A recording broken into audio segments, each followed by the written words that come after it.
I do not own the rights to any of the images, nor the sequences, nor any of the dope-ass music featured in this video. Any expressions, ideas, or critiques, or even opinions are solely my own and do not represent anyone else. Fair use to any and all soup dummies that may or may not be watching. Thank you. Je voudrais de la lumière, comme un nouvel Angleterre. Je veux changer d'atmosphère dans mon jardin d'hiver. Ma robe à fleurs. Ladies and gentlemen, just a word of caution. This isn't my usual content, a bit of a rant. And what's your usual content? You damn sure don't talk about carnivory no more. Shut up. You see, the thing is this. I've mentioned from time to time that I work in the culinary industry. And to put it in a very PC way, it does not suffer fools kindly. To put it in an un-PC way, and mind you, if you're sensitive, just click off the video now. Why do you torture yourself? Besides, I'm just having a little fun. Take a joke. But you can't be a little bitch.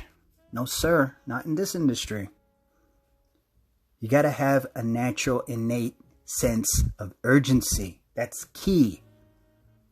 I don't care how good you cook. If you can't move your ass, you don't belong here. You're gonna hold everybody back. And you're gonna piss me off. Not only that, you're working around sharp instruments. You gotta be very coordinated and organized. You have to remember a lot of ingredients and a lot of steps. Good communication skills are key as well. And you're in tight, cramped quarters with individuals that are pissed off and are holding very sharp knives. It's just the way it is.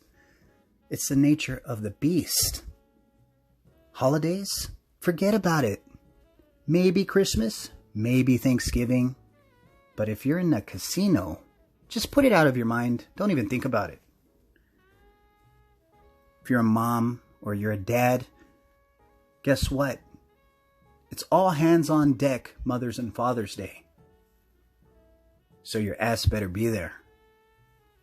It demands a lot of you. Be prepared to work well over 8 hours and have very little breaks, much less lunch. I've worked 11 hours without a single break, only pausing to run to the restroom, take a quick piss, splash some water on my face, wash my hands, and run back. Been there, done that. And your only response to whatever is asked of you should be, yes, chef. Or we, chef, depending where you're at. Chef's going to be screaming in your ear, whatever you're working on was due yesterday. So if any of this doesn't sound attractive to you, then maybe you should stack boxes somewhere. Or I don't know, be a florist. Stop and smell the roses. I don't know what you're going to do. But you can't be there. But that's not what this rant is about. You see, it's meant to make you a stronger person and develop your character. And that's life in general. Your experiences help you mature, or they should. But suddenly, it's as though the whole world has gone raving mad. Everybody has the fragile disposition of a 5-year-old little girl. No disrespect to little girls. What's going on? And I know you've noticed, but a fractional representation of the totality of mankind suddenly claims ownership over very legitimate civil rights issues and struggles. I find that very disrespectful and insulting to the memory of those that went through horrible injustice. Now, I'm not here to single anybody out. I mean, we all experience discrimination at some point in time. We all have experienced prejudice. It's part of growing up. It's part of reality. But let me give you an example. I used to love this channel known as Eater. In particular, my favorite show was The Meat Show, featuring Nick Kroll as the host. Consummate professional. You felt as though you were right there eating the meat with him. Pause. Don't get it twisted. Thing is, unfortunately, he used to front for a white nationalist neo-Nazi punk group. Unforgivable. Especially in today's society and climate. What do we have, like every 3 months, 30 new World War II Nazi movies come out? Yeah, it wasn't tolerated. Despite his very heartfelt apology. And after all, that's not what I was here to watch the show for. It's not as though he was disparaging races while he was presenting meat. No. But they wouldn't let him live it down. Every single comment. I can't believe Eater is still supporting Nazism.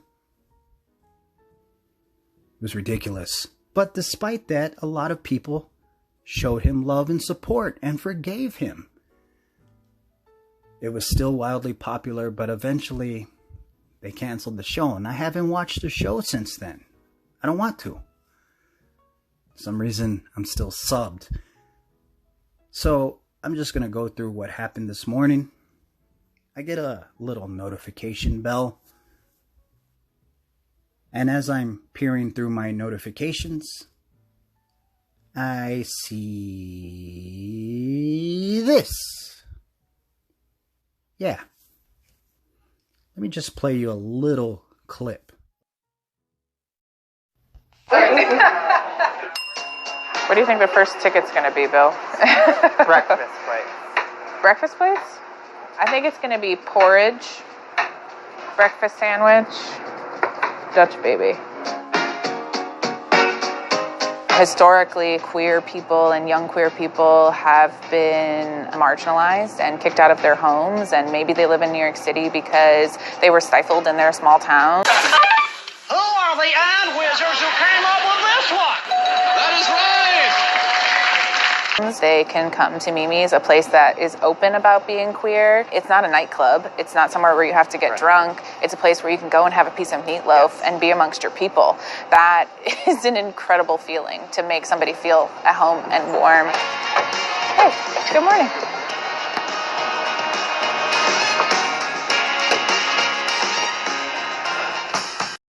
Anyway, I'm not trying to make you feel a certain type of way towards a certain group of people.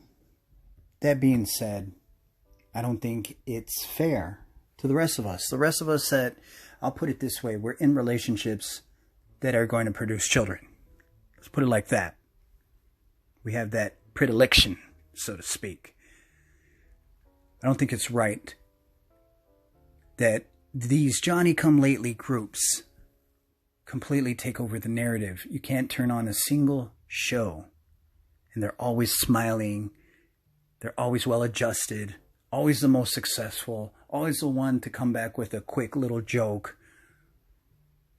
It's not reflective of reality, and we know that, but it creates the perception that this is something that is accepted by everyone, and that's not even remotely close to being true. They have to change the polls. They have to artificially affect the media. They have to create a sort of influence, because truth doesn't need any manipulation. It stands on its own.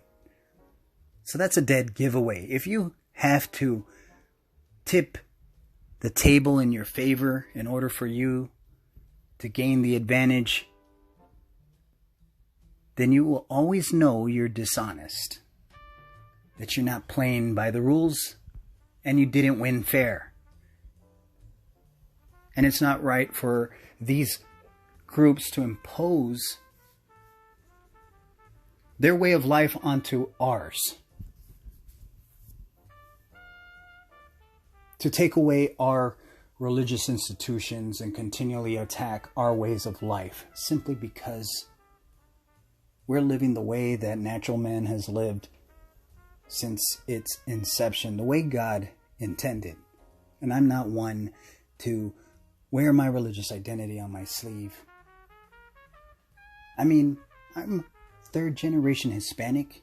We came here legally. Thank you very much. None of your goddamn business.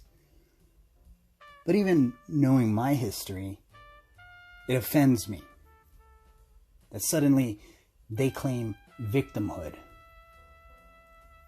Now, I'm not playing any kind of games here. I mean, all of us have experienced some type of discrimination, and I'm going to be completely above board and honest. Certain demographics, if you will, receive more scrutiny than others, and we do a disservice to ourselves if we don't recognize that, if we don't acknowledge the horrible things that have happened in our nation's history, but learn from it and grow and move on. My father, being the staunch Republican that he is, taught me you get by based on your own merit.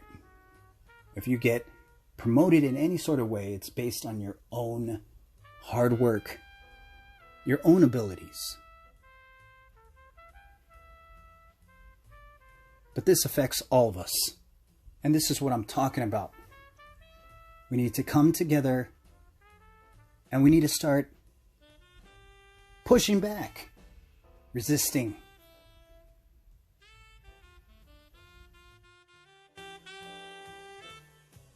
Thank you so much for watching. I appreciate your audience. I'm not here for polarization or division. I'm here for solidarity. I'm going to do the opposite of what the state expects. That being said, God bless every single one of you. We stand united. This is spiritual warfare. Your silence is your consent. Cheers.